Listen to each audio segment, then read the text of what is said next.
In this episode, we are packing the panniers and heading out. First, the Eurostar from St. Pancras, no bike disassembly required, then straight down south towards Luxembourg.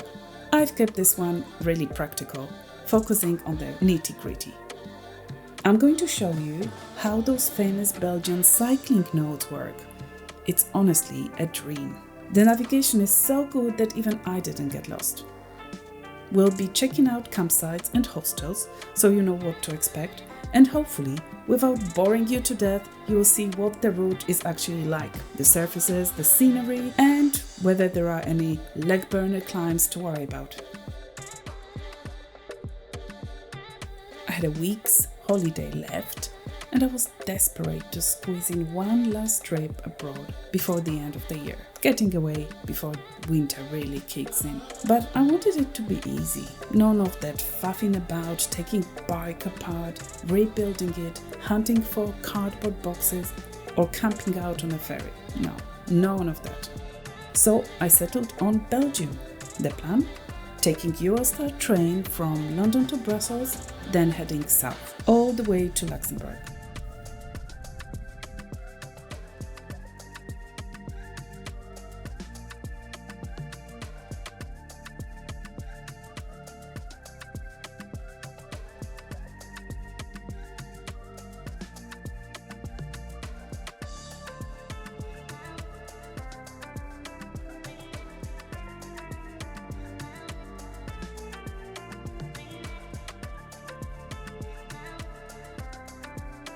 When you arrive at the station, just wait at the designated spot on the platform to collect your bike.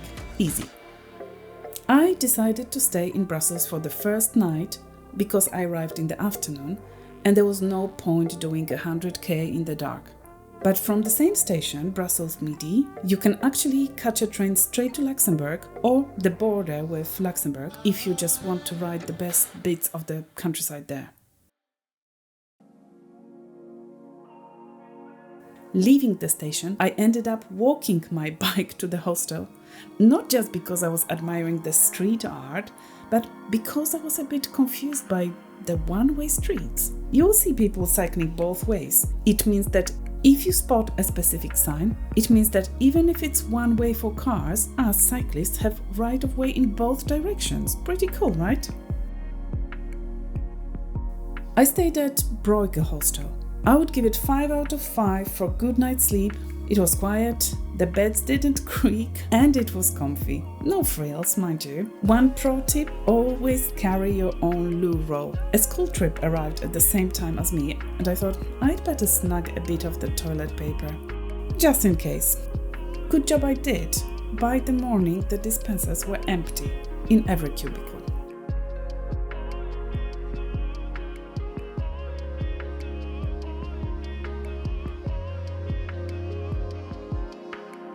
Also, you will need a €1 coin for the lockers in your bedroom. The bike storage wasn't amazing though. You could lock your bike to a metal bracket that looked like it was barely hanging onto the wall. It was in a courtyard, only for staff and guests, but during the day, anyone could have slipped in.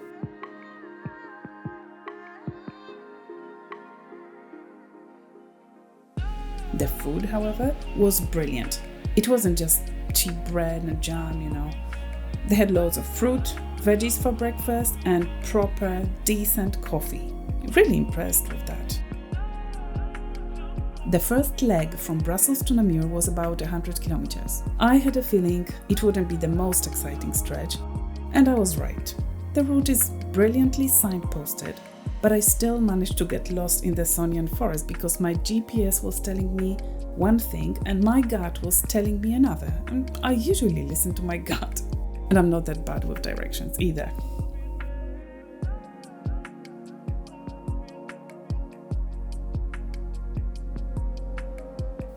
Once you pop out of the forest, there is a section with some really nasty surfaces, cobblestones.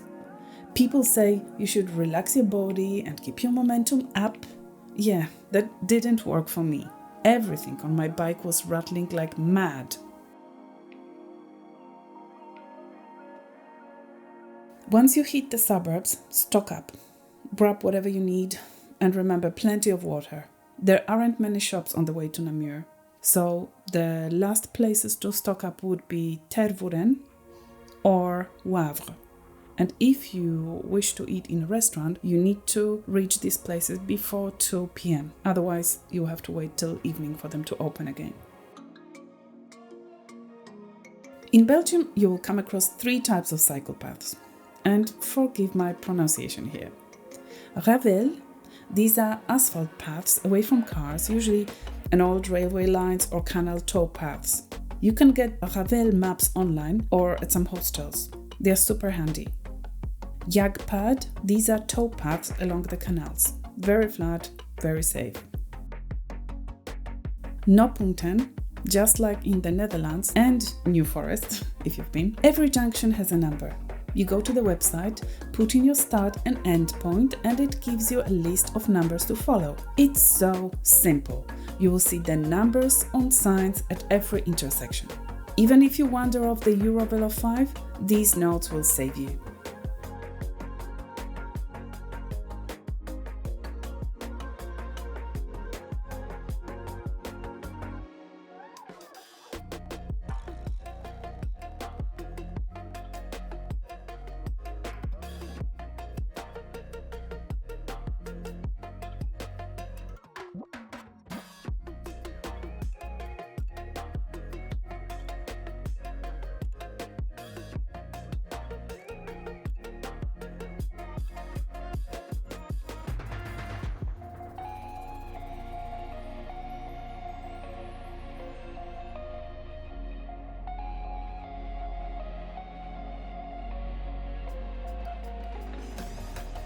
I got to Wavre around 2 p.m. and just missed the lunch rush. Everything was shut. I had to find a supermarket where I could keep an eye on my bike, which isn't always easy. I just decided to keep on going with what I had left. I'd planned my mileage and stops beforehand, but sometimes the physical signs on the road don't match the GPS. I always follow the road signs. They are usually more up to date with new paths or diversions. You won't get lost.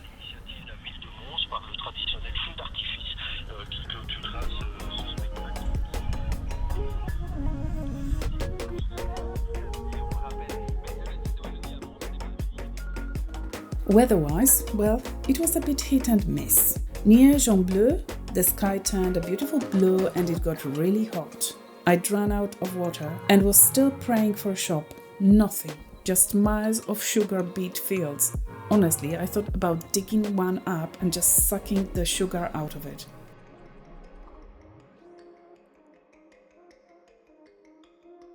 When I'm touring, meeting new people is a huge part of it for me. Chatting about things I would never normally talk about. I love those random road friends. Plus, when you are cycling through fields and forests for hours on end without seeing a soul, just a little nod to a passing cyclist makes you feel human again. Even though I'm an introvert, you really do crave that connection.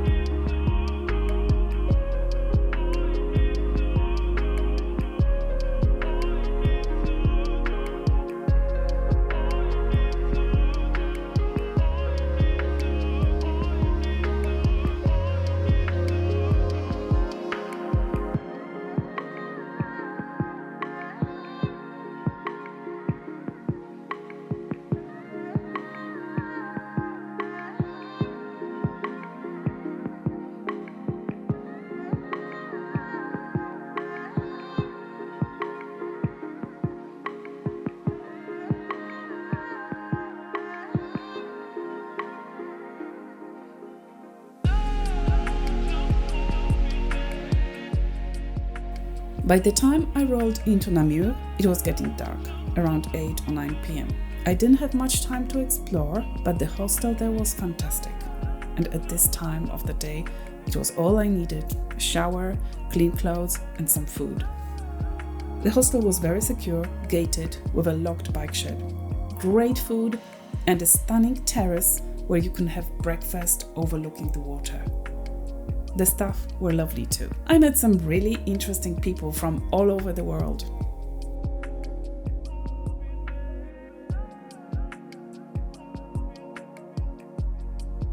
The next morning, after a breakfast of 5 boiled eggs and some veggies, don't judge me, I took a little detour towards Liège. Why? I'd heard there were thermal springs. It's called Chaude Fontaine. It's not a wild spring, it's a private spa. But after all that riding, I was desperate for a soak in 40-degree water, especially with the chill in the air. Unfortunately, it was closed for renovation. Still, I pushed on to Liège.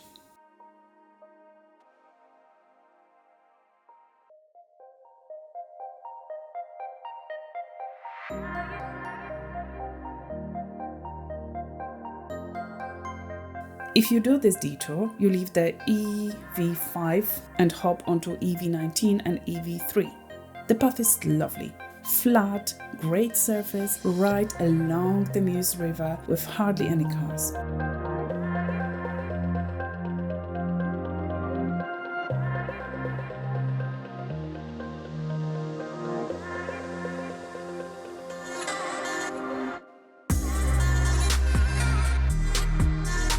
It's quite scenic in an industrial way.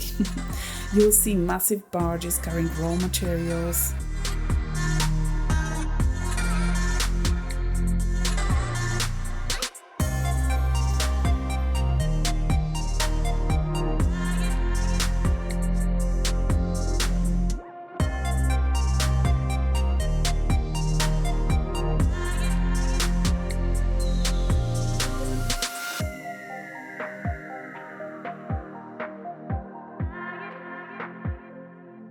Halfway there, you will hit a town called Huy, pronounced a bit like we.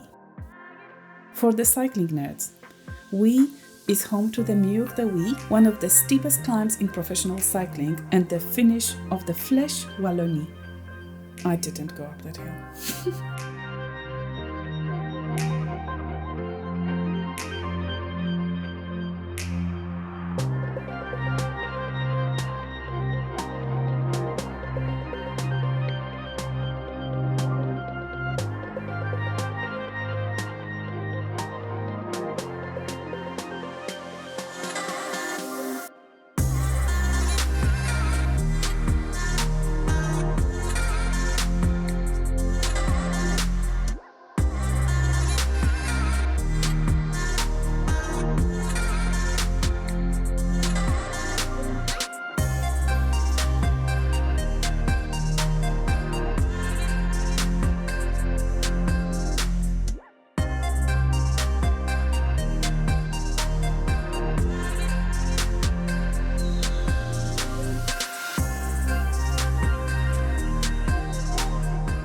Huy. It's an old Roman town and well worth a stop for some authentic Belgian food. I recommend boulet à la liègeoise, meatballs in a sweet and sour sauce, and sirop de Liège, which is pear and apple syrup. Quite original.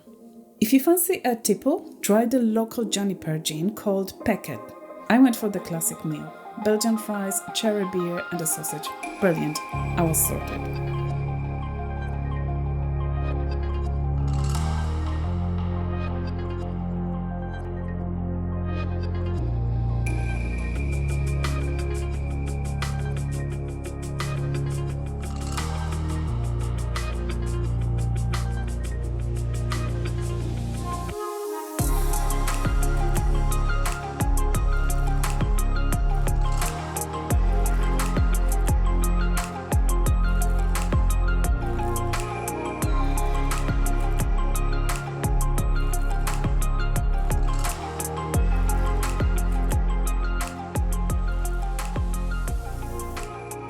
Before you hit Liège, you pass through Seraing.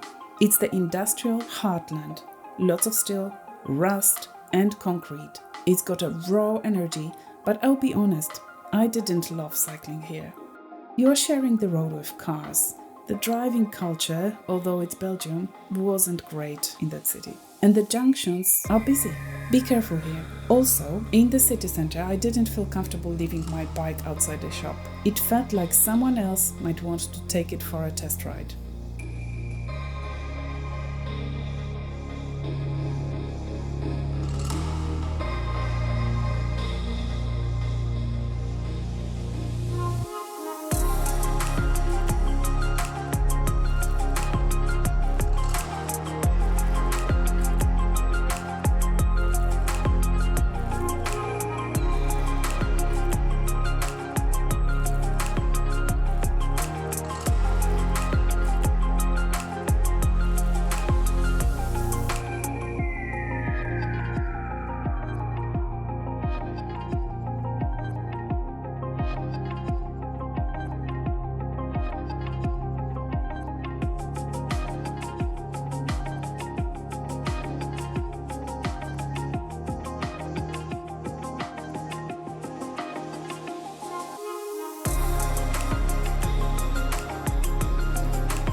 In Liège, I stayed in the Wavre Namur district at a hostel that used to be a 17th century convent. It's been totally renovated, modern bunks, great bathrooms and fantastic communal spaces. You lock the bike in the courtyard, so bring a good lock.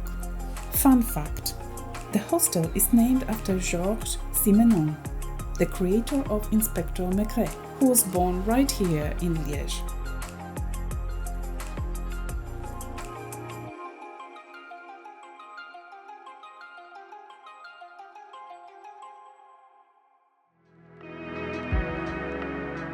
I got up super early the next day to explore the narrow streets before the crowds woke up.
Then it was back to Namur. I wasn't so keen on traveling back the same way, so I changed it up for the return leg. I took a train from Liège to Namur. The journey was about an hour plus.